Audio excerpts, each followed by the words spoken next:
They're all gonna laugh at you. They're all gonna laugh at you. Good evening, folks, and welcome to the Horror Corner. I'm your host, Sean Patrick Erschen, and this week we are doing another movie review. This is Carrie, directed by the great Brian DePalma, and of course based on the novel by Stephen King.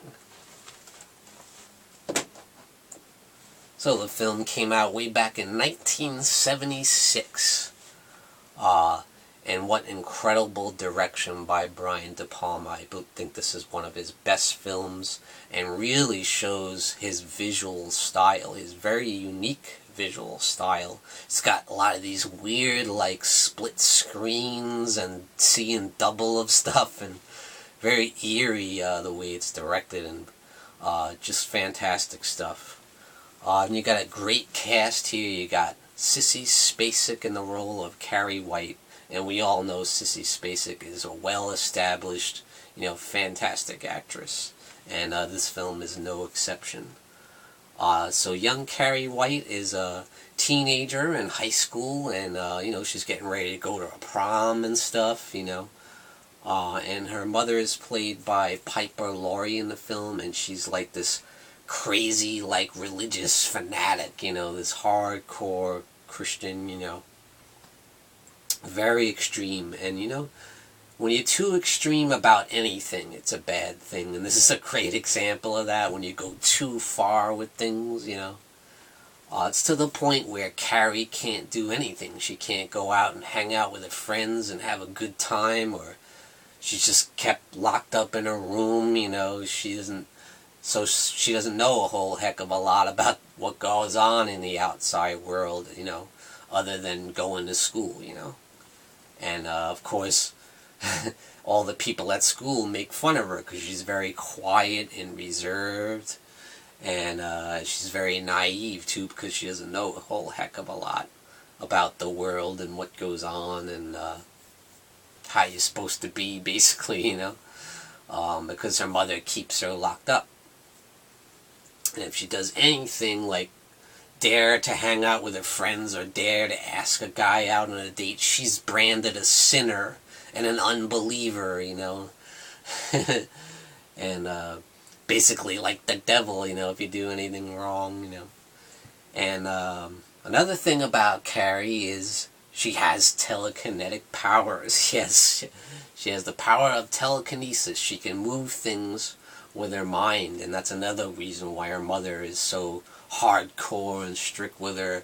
She thinks it's like something evil inside of her, She brands it as being a sinner, and because of that, she's just ruthless with her, So yeah, a lot of times, sometimes Carrie lashes out and makes things move when she gets mad and, like, freaks people out, and that's another reason why people see her as this weirdo, this misfit, because they know basically she has these powers, They see her move stuff and smash stuff, and things happen without, anybody moving things but her, So they know pretty much what the deal is. Because of that, they bully her, relentless, So yeah, this is another example of how bad bullying can be in high school, And I know all about that because that happened to me when I was in school. I was kind of like Carrie in a way. I was kind of a geeky kid, very small, very quiet, reserved. I was sat in the back of the class and people would make fun of me, Of course, this is on a much deeper level in this film, than I dealt with. I dealt with some pretty heavy stuff, but this is much worse. This is to the extreme. And we got a great cast here. You got William Catt in the role of Tommy Ross. You got John Travolta, who, anytime I watch this, I always forget that he's in the movie. John Travolta's such a big celebrity, big star, And here he is in this horror film back in the 70s. And I believe this was even before he did the TV show Welcome Back, Kotter, or it might be around the same time, actually. But his role in this film is kind of similar. He's really goofy and silly, he's almost like bipolar or something, because at one point he's like laughing and having a good time, and the next minute he slaps his girlfriend in the face out of nowhere. His girlfriend is played by Chris Nancy Allen. Yeah, so you got a great cast, and you also have P.J. Souls in this film in the role of Norma, one of the bullies, you know. And she does a great job. I wish she had more lines in the film. You see her a lot in the film, but she doesn't really actually have too many lines. But it's great to see her, you know, and of course then to see her in Halloween a couple of years later, you know. Yeah, but she does a great job, and it's great to see P.J. Souls in the film. Her character is kind of similar to Linda in Halloween, kind of bubbly, kind of goofy, but very pretty, very bubbly. Yeah. So the film takes place in the high school, and I was surprised looking back at this film. I hadn't seen it in a long time. I was surprised at the amount of gratuitous nudity at the beginning there. We see the gym locker, you know, and these girls are frolicking around, you know. We see all their juicy bits and goodies, and, you know, it's almost like this 70s exploitation movie, you know, like the Big Bird Cage or something, you know. Or like one of the, you know, hardcore, like obscure 80s slasher movies, you know. I kind of get that vibe at the beginning there. You see a lot of gratuitous nudity, including Sissy Spacek in the role of Carrie, you know. We see her taking a shower, and she's like really enjoying it, and the scene's like really dragged out, and you see the steam, and you see her body, and she's washing herself off, like really enjoying it, until the horror comes in. You see the blood come down from her leg, and, you know, she really starts to freak out because she doesn't know what's happening with her body, and we all know what's happening, but and she freaks out, and she walks towards the other students, and like with blood on her hands, and it's like horrifying. She's terrified, you know.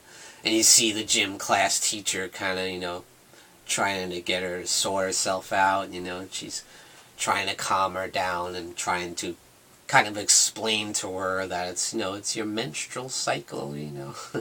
Obviously her mother didn't teach her anything about that, because she's nuts, you know. And then when Carrie gets home later on, she's like, "You should have told me, Mom, you should have told me."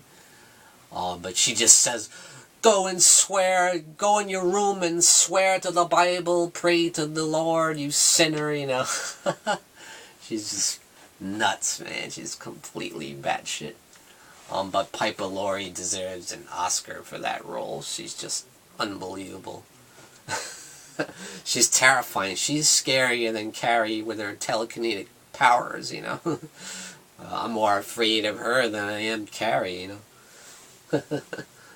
And the soundtrack in this film is kind of funny. It's like that classic thing that the average movie-going fan would think of as horror movie soundtrack. It's like, literally. It's kind of funny, but it's cool. I enjoy it. But like I said, the direction of this film is masterful by Brian DePalma. Absolutely amazing visual style that goes so well with the great performances in this film. And everyone in this film is fantastic. Great acting, great performances all around. And it's got a great 70s feel to it as well, you know. Just an awesome movie. I just love it. And yeah, as the film goes on, we find out that the kids, the other students, are planning a big trick on Carrie, you know. A huge one. They set up this guy, William Catt, who's like one of the most popular kids in school, by the name of Tommy. And, you know, good-looking guy. He's at the top of his class. He's a jock, you know. He's good at everything, you know.